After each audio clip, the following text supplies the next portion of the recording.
The Lord be with you. And with your spirit. A reading from the Holy Gospel according to Luke. Glory to you, Lord. Through towns and villages Jesus went teaching, making his way to Jerusalem. Someone said to him, "Sir, will there be only a few saved?" He said to them, "Try your best to enter by the narrow door, because I tell you, many will try to enter and will not succeed." Once the master of the house has got up and locked the door, you may find yourself knocking on the door saying, "Lord, open to us." But he will answer, "I do not know where you come from." Then you will find yourself saying, "We once ate and drank in your company, you taught in our streets." But he will reply, "I do not know where you come from. Away from me, all you wicked men."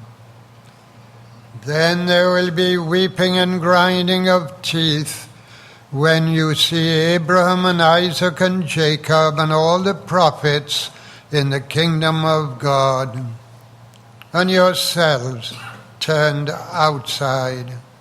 And men from east and west, from north and south, will come to take their places at the feast in the kingdom of God. Yes, there are those now lost who will be first, and those now first who will be lost. The Gospel of the Lord. Praise to you, Lord Jesus Christ. The Lord trains the ones that he loves. Today we are going to comment on the epistle to the Hebrews. It's all about the race that we are involved in, the race of life. The Olympic Games were first held at Olympia in Greece 1,200 years ago, and they were abolished in the year 393. They were well known to St. Paul. And as we know, they were re-established 120 years ago, according to the procedure we are well acquainted with. So St. Paul says to us that Jesus is a dedicated, loving trainer. He trains us for the race in life. And St. Paul himself followed Jesus in this. He tells us, "I have run the race to the finish. I have kept the faith." It doesn't really matter how we start the race. Some of us, or perhaps most of us, started it when we were baptized as children, our race as Christians. But what is important is how we finish the race.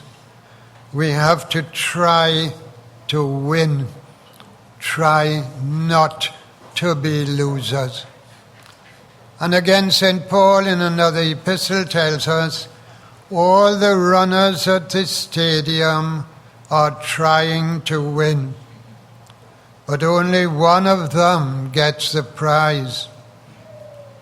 You must run in the same way, striving to win. I treat my body hard and make it obey me, for I do not want to be a loser. In the time of St. Paul, the winner got a wreath to put over his head as a victor.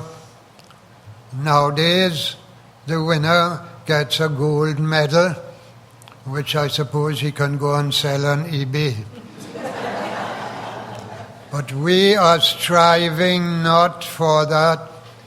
We are striving for an eternal reward, happiness in heaven with our trainer, Jesus.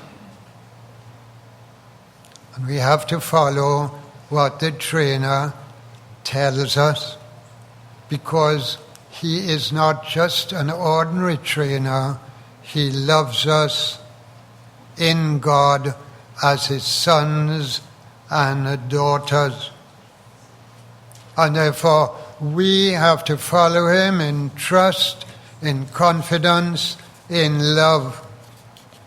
And if he rebukes us, we have to accept correction.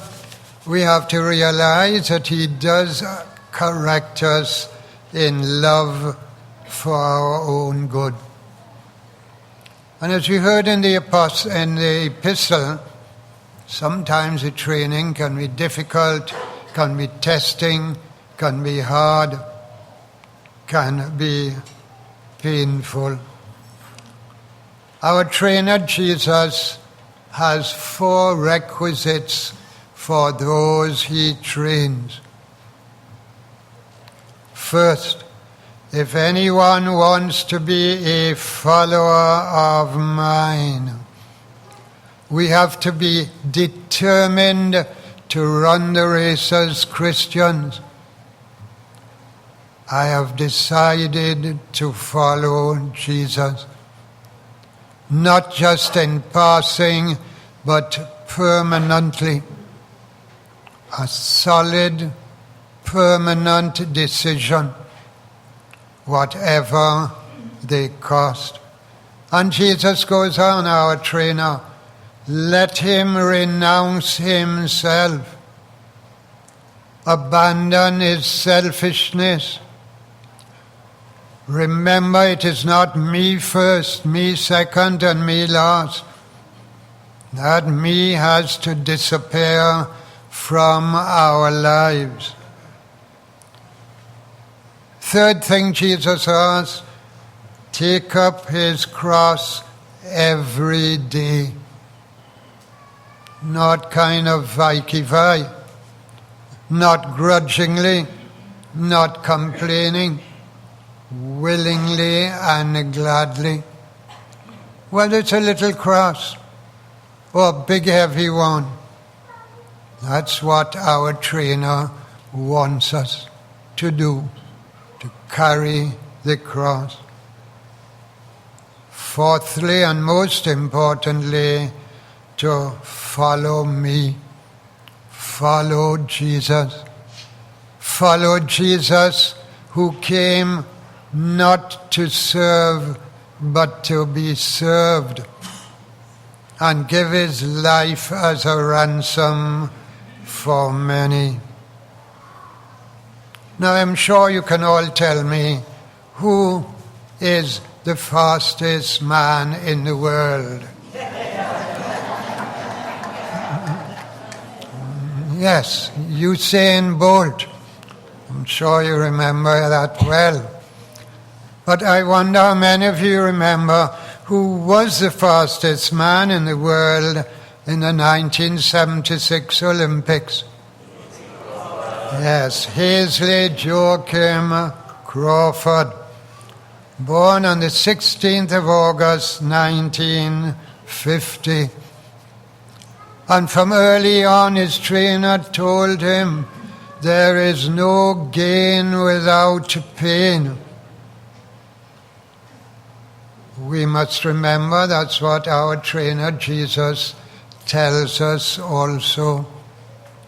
You have to accept the tests that your trainer gives you, the difficulties, the nuisances, the really heavy crosses.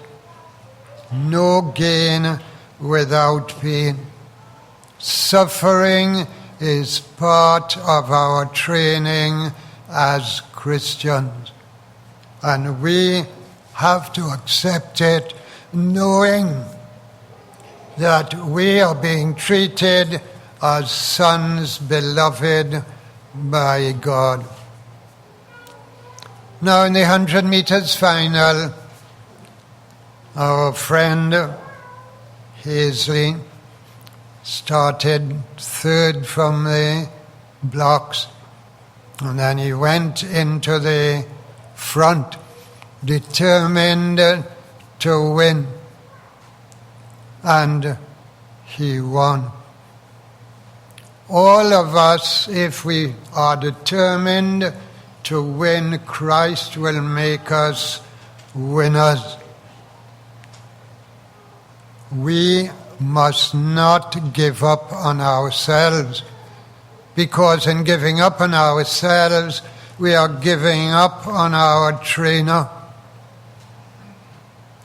Well, that was beautiful for Hazley to win the 100 meters. How many remember what happened to him in the 200? See, people don't remember that. After 40 meters, he pulled a muscle and he finished the 100 meters walking in 79.6 seconds. And somehow I feel I could have hobbled to a better time. But the important thing is he finished the race. As Christians, we have to finish the race. Even though we are hobbling, even though we're not really running, we are trying to run. So let us remember these things. Always finish the race. Never make an excuse. I'm sure there are plenty of excuses. Each of us has. Most of us are bush lawyers. We can claim this is the reason and that's the reason. But these reasons are never good enough, because even though we are weak, Christ is with us. He is with us to lead us, to strengthen us, to give us His Spirit. And so, as we heard at the end of the epistle this morning, so hold up your limp arms and steady your trembling knees, and do not lose sight of Jesus who leads you. So Jesus says, follow me. Follow me in acceptance of my Father's will. Above all, follow me in my compassion. In the Olympics, these people ran the races not only for themselves as individuals, but for their nation. And all the readings of today's Mass stress that. We run the race for our nation, for all the people for whom Christ died. We run it gladly, full of compassion for those who do not run it properly, who have not the courage, who have not the capabilities given us by God. But I'm sure all of us are well aware things have changed since the time of Jesus. Take up your cross every day and follow me. In the time of Jesus, everyone had everyday crosses.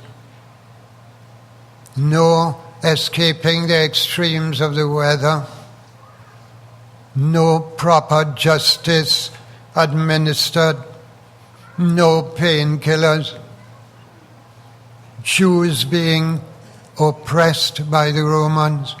Followers of Jesus persecuted.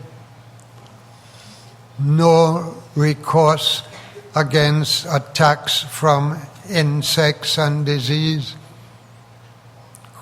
Take up your cross every day. A lot of us do not have those crosses. And I appeal to parents, do not shield your children from every cross in life. St. Paul says, I treat my body hard. It is a serious mistake to shield your children from everything that is difficult and challenging. And the same thing applies to some middle-aged people who treat themselves with excessive and permanent indulgence. And what is the result of all this? They become softies.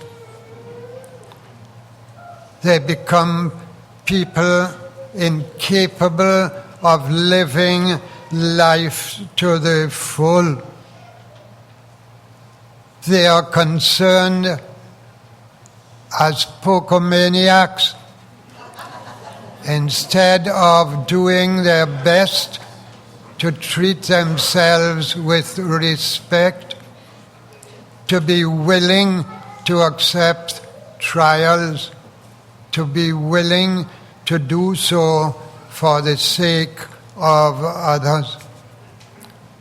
So that to some extent, carry your cross every day has not the same significance as it had in the time of Christ. But what has more significance is you must renounce yourself. You must decline to seek your every wish. You must learn to say no to your selfish desires. If you do not, you cannot be a follower of Christ. Pope St. John Paul, in his theology of the body, he says, our physical control facilitates, integrates, harmonizes with our spiritual mastery.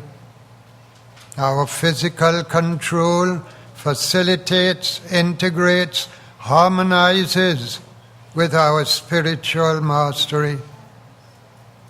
So if you're a flabby person physically, if you are a couch potato physically, you're going to be the same spiritually.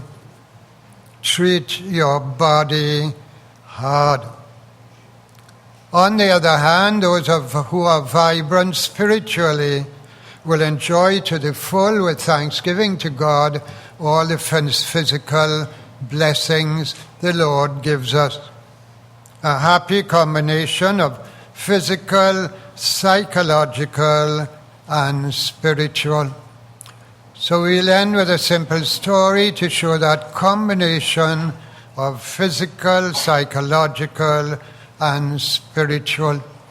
You find it in an old story, many of you may have heard already, about a very holy nun who was dying, and the community wanted to get the last words of wisdom from her. So to give her the strength to give them these words of wisdom, they gave her sups of hot milk mixed with brandy. And finally, this holy nun opened her eyes wide and looked up to heaven. And she said, "Don't kill that cow."